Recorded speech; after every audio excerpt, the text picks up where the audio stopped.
Hey San Diego, welcome back to the Apartment Geek Weekly. I'm very excited because I'm thinking about the time frame here. It's been a year and 4 or 5 months since I had a guest on the show, and COVID messed everything up, and I was doing the solo things, and so Chris, and I'm gonna butcher your last name because you just told me it, but I forgot. What's your last name? Chris Dulnikowski, Dulnikowski, and you're the principal and co-owner of Ruland Design Group, a Yep. woman-owned design firm here in San Diego. I love it. And Chris was introduced, or actually learned about you and Ruland Design Group. Is it Design? Ruland Design Group, yeah. Last year, some other friends of ours had you on a podcast, and that stuff works because it got out there, and then I hired you and your firm to help me with a project up in Vista, North County, Yeah. and that's been going. I want to say that was like October, November. Right something before the like holidays we started. Yeah, maybe November.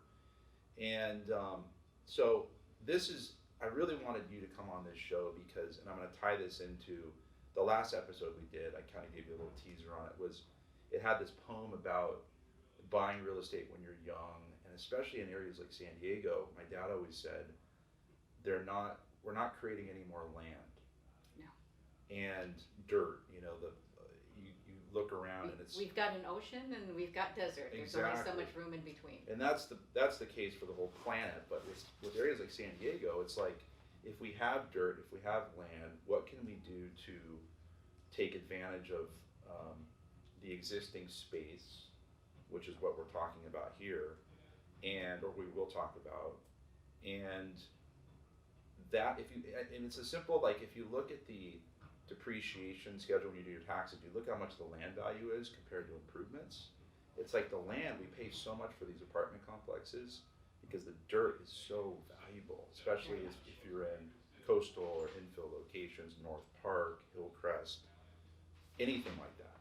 So what you do is you help, and I'm going to say accessory dwelling unit, right? Correct. ADU. So you help owners take advantage of, I don't want to butcher this, but basically the new opportunity for us to build additional units, or convert spaces, unpermitted spaces for living, Definitely. into permitted units, right? Yeah, so with my design firm, we've been in business for 21 years, and in 2017, the state of California finally realized we didn't have enough housing. Yeah. Light bulb went off. Yeah, It's yeah. like, took them a little while, but it Yeah. finally went off. Yeah. And so over the last 3-4 years, there's been 6 new state laws that have all come out that are enabling homeowners and property owners, both single family and multifamily, to add additional density, to add units, whether that be a new detached building or converting existing structures, Yep. non-habitable space, those garages, things like that. So with my design firm, what we do is we work directly with homeowners and property owners, look at their property and see what the potential is to add room for family. If it's a lot of investors that we talk about their apartment buildings, and then it's like, well, on my own home, what can we do? Yeah. So the ADUs are great for, obviously adding rental income to Yep. whichever property. Yep. But then you also have the potential, if it's your own home, of adding it for family, for the college kids that come back, Sure. can't afford a house in today's market rate Yeah. anymore. In-law unit, granny In-law flat, unit, all this stuff. rental. And so that's where, we're both working on the single family homes and adding units, and especially on the multifamily, because there is tremendous opportunity with some of the laws that have come out Yeah. to add multiple units. And that's what we're going to focus on with this discussion, is going to be the apartments, the rental income, because that's what we're doing. It's huge because I've been selling apartments for a long time, and you see a lot of bootlegs, Yeah. non-permitted units. All the time. All the time. And when we go sell an asset, say it's a 12 unit and it's got a bootleg, so now it's a 12 plus 1, we always say. Sort of. It doesn't really, the lenders don't really accept the income. It adds a little bit of value, but it's kind of, there's obviously a risk in it. If the property trades hands, the city finds out, now you've got to go take that use back to what it was. Or- Storage, laundry. before. Exactly, Yeah. before, Yeah. you know, you had to return it back to where it was if you got a code violation. Correct. And now what we're seeing with unpermitted spaces is the building departments are being supportive. Yep. You know, they're being supportive. Those so many bootleg units, because like you said, they add some value, but not as much as they could if they were just a full-on permitted unit. Correct. And it looks like, my big question to some lender colleagues of mine, very experienced, is it seems, don't quote me on this, but it seems like a lender's going to use that, like a permitted unit that we create, garage that we make permitted to a studio or 1 bedroom, or in my case in Vista, where I've got a 9-plex, I'm building 2 ground up units. Those are 1 bedrooms. Yep. That you guys helped me design. It looks like the lenders are going to take those as legitimate additional units. Absolutely. And it's going to kind of come down to how the appraiser looks at it, and then the underwriters. But it looks as though those are going to be legitimate added units. So now you're adding, if you look at what multifamily prices are going for, 250, 300, 350K a door or more, and you're adding significant equity to the property. I mean, this is huge. Absolutely. Absolutely huge. And I think every way I've looked at it, like, this is too good to be true. The return on your money, if you look after you budget building the actual improvements or Because there's converting, going to be some cost. There's going to be some cost. converting the garage or whatever that may be, especially if it's ground up. Like in Vista, I'm going to spend, I don't know, a couple $100 a square foot probably. Well, you know, you have kind of 3 buckets of cost to think about, and that's the cost to do the designs. Yep. You have Soft cost. The soft cost, and with that is the permit costs that go to the city. Yep. And then on construction. Yep. So by far the construction cost is the biggest. Yep. And with that brand new detached construction, prices are going a little haywire right now, mostly with lumber. Sure. You know, so Yeah, we've talked about we're that. seeing at least $300 plus per square foot. Interesting. Okay, that's good to know. So we're seeing that creeping up kind of significantly, and Yep. you know, that's where it really makes incentive to take those garage spaces, the laundry rooms, depending on, you know, how much, you know, they turn, and then also storage rooms, because you have that structure already there. Yep. You know? don't have to frame it all out. You don't have Leasing to frame it. offices, Leasing offices, clubhouses. definitely. That's huge. I love the storage. We just sold a building that has a storage room actually that may be perfect for that. Tell them to put an ADU in it. Yeah, no, absolutely. And where I was going with that, I think I got sidetracked, is I've looked at it in so many different angles, and the return on your investment, if you just look at the cash flow that a new studio, 1 bedroom, et cetera, will bring in, it's like 20 to 25% cash on cash return on equity. It's going to pencil out. So I think it's a no-brainer, and using $300 a square foot is good to know, because I bought a gallon of paint, well, multiple gallons of paint the other day, and I was blown away by how expensive everything has gotten that goes into all the components that go into units or living or residential units, right? Yeah, because your most expensive areas are adding a kitchen and a bath. Yep. You know, so it's like, oh, how come it's so expensive? Well, even though it's 400 square feet, 500 square feet, the 2 most expensive things that you're adding are the kitchen and bath, and get that. You know, so bedrooms are cheaper to add, but when you're small scale, the price per square foot has a tendency to go up. Yep. One thing I wanted to make real clear to the viewers on this discussion is, if I was in your shoes, and I've done this in my portfolio, I would kind of have a visualization of every property in your portfolio and kind of go through the setup of it, the configuration. Definitely. You can do this in your head, or you can drive by your buildings, whatever. But any area where you've got extra land, or what we talked about, the existing framed structure that's not a living unit, not a habitable unit, but the storage, the laundry, the rec room, leasing office. And if you are curious and you want to take advantage of a window that this is a good question for you. Do you think this window is going to close at some point, where the municipalities are saying, you can't do this anymore, building these ADUs? Well, we've seen the tendency from at the state level, we don't have enough housing, so then they said, okay, add more housing. And then they looked across the state and said, okay, who's supporting it, who's not? And then they're like, okay, these municipalities, because each municipality interprets the state law. So then we had new laws come out last year, and if I read through the laws, I'm like, I know exactly which municipality they were targeting. The not in my backyard. Yeah. And so now that things are pretty straightforward to add multiple ADUs to properties, both single family and multifamily, is that pendulum going to swing? And one of the things for sure that is going to happen in 2025 is owner occupancy. So right now it's waived for owner occupancy until 2025. Okay. It's going to come up on 2025 for a vote, to see if it continues or it's rescinded. Okay. So my crystal ball is a little dusty right now. Yep. But I think the pendulum is swinging right now really far to allow a lot of density. Yep. Is it going to mellow out a little bit? Maybe. Or again, especially Southern California, the housing market is so tight. Maybe it'll stay very loose. That's good to know about the 2025 date, though, or year. And that's where it's like, given the timeline of creating the design, getting through the building department, which is your longest pull in the tent, and doing the construction, we're like, let's get going now. Yep. And I like your idea of looking at your portfolio. Yeah, kind of doing a flyby on each property. It's like, what makes sense? Yeah. And that's where we can help, you and your team and your clients, where we'll do the analysis of like, where's that low-hanging fruit? Yep. What's the quickest bang for your buck? And look at the portfolio and be like, okay, these garage conversions, bingo. Your bootleg unit, okay, let's get that permitted.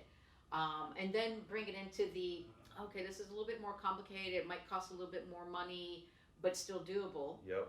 And then this property just really doesn't support it right now. Yep, like I ran a building by you last week in Bankers Hill, an 8-plex. Killer location, but everything I gave you, you were saying, it's like you're trying to fit a round peg into a square hole kind of deal. And that's where we look at it and see what makes sense. Yep. And now I'm like a very visual guy, and I'm thinking San Ysidro at the border, and you've got all these different cities, municipalities, National City, Chula Vista, Imperial Beach. There's 22 of them. All the way up to Carlsbad, Oceanside, Vista, Escondido, San Marcos. County. So, and we're doing a deal in Vista, so we know that Vista's been pro or in support of this. And just so it's clear, adding 2 units to basically open space and building ground up, that's the project I'm doing with you guys, which I'm real excited about. But how do people know, because the viewers of this, the videos, they own in different parts, so how would they know? Would they just call you and say, well, is Escondido open to this or whatever?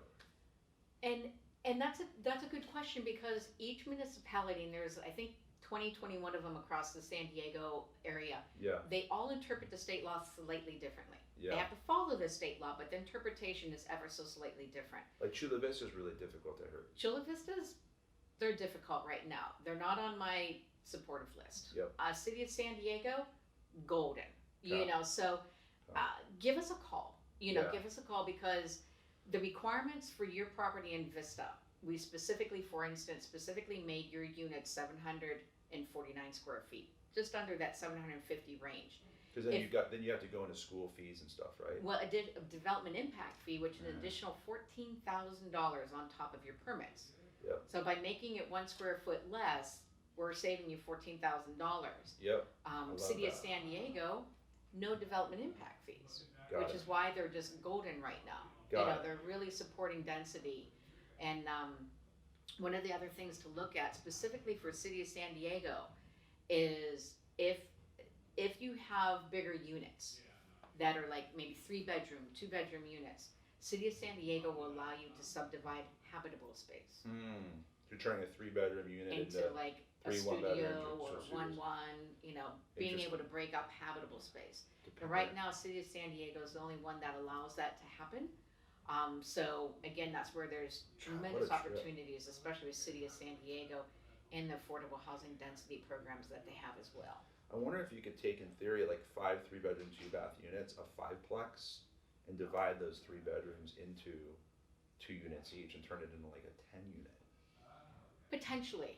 And that's where there's gray area. Yeah. There's a lot of gray area because you're going to come up against a few limits eventually. Yeah. You know, your utilities, how much, you know, are your water meters supporting, you know, your floor area ratio, if we're adding on, versus splitting up existing. So splitting up existing, you know, you're adding kitchen, bathrooms everywhere. So your utilities are going to be a big cost driver for that. Got it. Question that I want to ask is, your typical client, what size properties do you see people having the most success with this? 2, 3, 4 units, or more commercial 5, 8, 10, 20, etc.? It's really what's on the property. Yeah. Versus the number of units. The most success is garages, attached garages, detached garages. Turning those into studios or ones or something. Yeah, turning them into 1-bedroom units. Depending on how many garages, we can make 2-bedroom units. So, you know, we've done triplexes by changing over the garage and making it a 4-plex. And we've done 21 units where we're converting several garages. You know, that's like 7 garages, right? Well, one of the projects we're doing, it's a 20-unit building. Yeah. It has a bootleg unit, so we're adding one. We're converting a row of garages into 6 more units. And the potential is there to add those 2 detached units if there's room, because this particular property has room. That's amazing. Yeah, so we're going from 21 and adding 7 more. That's amazing. So. And you're adding literally all that equity based on the apartment pricing in 2021, which is big. Yeah. You know, if you look at price per units. And another point I want to make before I forget is, anybody who has a bootleg now in their building, an unpermitted studio or 1-bedroom, and they're all over the place. Oh yeah, everywhere. You can go take that and make that a legitimate legal or permitted unit, legal unit. That's amazing. And we're doing a lot of, you know, illegally converted units, you know, that were done years ago. Someone converted them, someone's been living in there. I mean, the running joke is walking down the alleyway, knocking on garage doors and seeking answers. I mean, it always comes up. Yep. The building department's really driving health and safety, though. Yeah. You know, so it's like you have to have a working kitchen, you have to have a working bathroom, you have to have heat in the unit. If you've got a bedroom, it has to have a window safe for fire. Sure. You know, so you have to, you know, those health and safety things. So the building department can make you change some things. So you're gonna have to spend some money, probably. I have to spend some. Yeah. You know, but it's gonna be better than a brand new build. You know, and if you got a code violation, we can work with those. You know, we're doing several code violations. Typically you don't have to pull it back to a garage, but we just go through the permitting process. Yeah. Yeah, one of my good friends is doing it with you in North Park. Yep. Turning a bootleg something, maybe it was garage, bootleg something, into a legitimate unit. Yeah. And I know he's having to go through some more hoops with health and safety. Yeah. But at the end of the day, it'll get passed. It's just a little bit more time and money. But as we've talked about it, if you look at the return and what it adds, cash flow and equity, it's a no-brainer. It's the opportunity is still there. Yeah, if you can do it, do it. I mean, even on my own home, you know, I live in North Park. I've got a detached garage. My lot is less than 4,000 square feet. Yeah. So I'm like, what can I do here? Yeah. City of San Diego allows, so I'm going above my garage. I'm putting a rental unit above my garage. I'm converting my garage into a junior ADU. Yeah. So on my 4,000 square foot SFR, I'm adding 2 rental units. Jeez, in the heart of North Park. Yeah. You know, so it's like, it's not just apartment buildings. You know, we can add density to SFRs as well. So, you know, you can kind of work it. You know, and some of our clients, their thing is just small single family cottages everywhere. Yeah. And then we're adding 1 unit, 2 units, you know, to them. So are they flipping those? Are you seeing that strategy, or are they more just holding those properties? More holding. Yeah. The flip, the time frame with the building department is the challenge if you want to do that quick turn of like, let's Sure. get it and sell it. The time frame with the building department, as painful as it is, you know, you're looking at 5 to 7 months when we hand the building department plans. Thank you. That was my next question. Time frames, 5 to 7 months, 5 to 7 months. and that's from initiating you. Well, you've Iron. got you got your time frame to create the design, Yep. and that's how quick can you make design decisions. You know, that's 3 months maybe. Sure. You know, to kind of pull all that together, because even a garage conversion that's already converted, we still have to create all the paperwork for it. Yep. You know, so typically new design, you know, 3 months to get Yep. the plans ready. Yep. Then you hand them to the building department. Go get a cup of coffee. It's 5 to 7 months. Interesting. So 5 to 7 months plus another three, 3-ish. give or take, 2 to Give 3. or take. So and that's pre to building. And then the hammer starts swinging. The shovel or the Yeah. hammer, exactly. Yeah. That's good. So it's not great for flipping, but Yep. you know, you might as well start now because it's going to take a while, you know, and so you might as well. I've talked to people where they're debating, should I do this? Should I do this? And I talk to them 6 months later and they haven't. I'm like, you realize you could have started construction like Yeah. next week kind of thing. So Yep. And Let's- whether they flip it or not, I mean, I'm thinking of properties in North Park that were marketed as 3 units that used to be just a house. Yep. And they were able to add 2, and they're selling for big numbers as a triplex, which is amazing. yeah, I'm very excited for my equity bump that's Right? coming. Yeah. So when you sell, you enjoy the return, the cash flow. It helps with your mortgage or whatever, Yeah. or your lifestyle. And then when you sell it, you've got more units than you did. I don't know. I'm like repeating myself because it's almost too good to be true in some ways. The one area that still is a little we are unsure is if you take a fourplex. Yep. Which is residential financing, 30-year conventional stuff. People love that, right? And you add a unit, you convert a unit, now you have a 5-unit. Will it be perceived from banks, lenders, appraisers, underwriters now as a commercial building where you've got different financing, different underwriting, or still, that's a little, It's a little gray, but these are accessory dwelling units. yeah, You know, so hopefully, you know, in terms of how the banks and lenders are looking at that, is it's an accessory to the existing building. You know, so you're adding units, Yep. but they can't be independently sold. You know, you can't Yep. sell them off. Yeah. They're accessory. Yeah. So, you know, hopefully that smooths that out. But it's a work in progress. Yeah, it's kind of gray. It's definitely gray, and Yeah. that's where, with our projects, especially dealing with the building department, we're really kind of pushing the envelope Yeah. in terms of what's possible because it's evolving. Yeah. And, you know, we're working on several Chula Vista projects. When we started them, what we were doing was not possible, but we knew that the code change was coming. So we talked with the client. We're like, we can wait, and it just takes longer, or let's go now because we know the code is changing. Yeah. And we got a jump start on it by 3 or 4 months. So we know we started a project that was flat out on paper and absolute no, you cannot add another unit. Yeah. But again, we knew the gray area was there. Yeah. And so we got this was a duplex, two individual units, and then did a garage conversion on a multifamily property. It was a flat out no, you know, and owner was like, okay, let's give it a try, and we were able to get it passed and permitted. Yeah. You know, That's so huge. we push that boundary because it's evolving.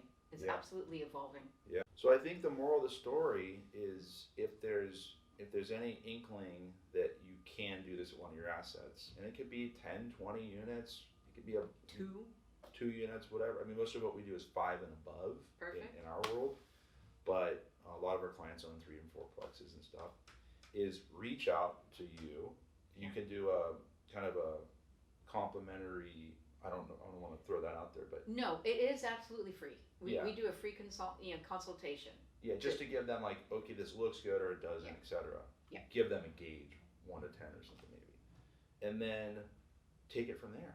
I mean, it comes back to like we're not creating more land. No. It's just it's Build on the it's dirt you have. finite, and it's the dirt we have, and that's where most of the value is in these properties, in which which I pointed to in the beginning of this conversation, most of it's in that dirt.